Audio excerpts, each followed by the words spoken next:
Let me take you back to brain in the 19th century. Okay. My daddy told me stories about working in the factory. He didn't call it that, no, he called it penitentiary. Okay. He was uneducated, should've gone to elementary. They locked the doors and windows, temperature was high. So hot. Breathing in the vicious chemicals to make your body rock. Damn. Handling machines that kill kids often. Oh my. He said once his arm was ripped right off him. Damn. Born in 1885, I got lucky. So lucky. The active 1880 required that I study, but when I turned 10 I had to follow in my father's footsteps. 10-hour shifts, a couple shillings, and some regrets. It sucked, but luckily for my generations things have changed.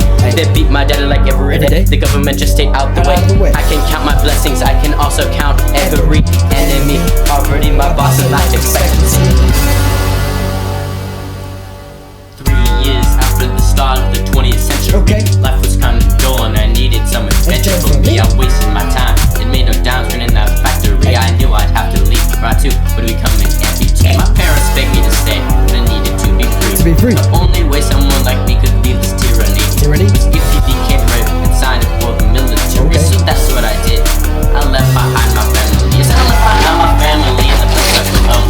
They shipped me out to India, finally a place I could roam. Good, bro. Even though the natives disliked the way we picked up Pick it up. the resources of India, we're way too rich to give No up. way. We ran that joint, our greatest source of income. I Cash. heard that we were racist and treated them like scum. I know it sounds bad, but we were not as bad as Belgium. Oh, damn. See, they sliced off your fingers if you did not obey them. 8 years out here serving the empire. It was a blast, but I was looking to retire. I'm only 26 and it's 1911. I met a nurse, I'm as stuck as an angel from heaven. So we settled down and started living like the natives. Everything seemed fine, what was there to be afraid of? Then I heard that Archduke Franz Ferdinand had been assassinated by a member of the Black Hand. Then Austria told Serbia. Get in line, son. These are the conditions. Serbia declined some, so Austria invaded. Russia said. You better stop. Then Germany said. Austria is my friend. Step off. Germany remembered Russia's in the German tongue, so they declared our war on France before they even had a chance to talk. They invaded through Belgium, France, England's closest ally. Then it was decided Germany was the bad guy. Then the letter came, I had a feeling of despair. I looked at my wife, a silence hung in the air. I dropped on my knees and I said the Lord's Prayer. I was to be drafted, nothing could ever compare. The next thing I knew, I was on the front lines. Bullets are flying and my brothers are dying. I know that at home everyone's mothers are crying. Overhead hundreds of planes are flying. Meanwhile, every woman and child at home is applying the tools we use to kill each other's brothers, terrifying. They were pushing out propaganda, justifying.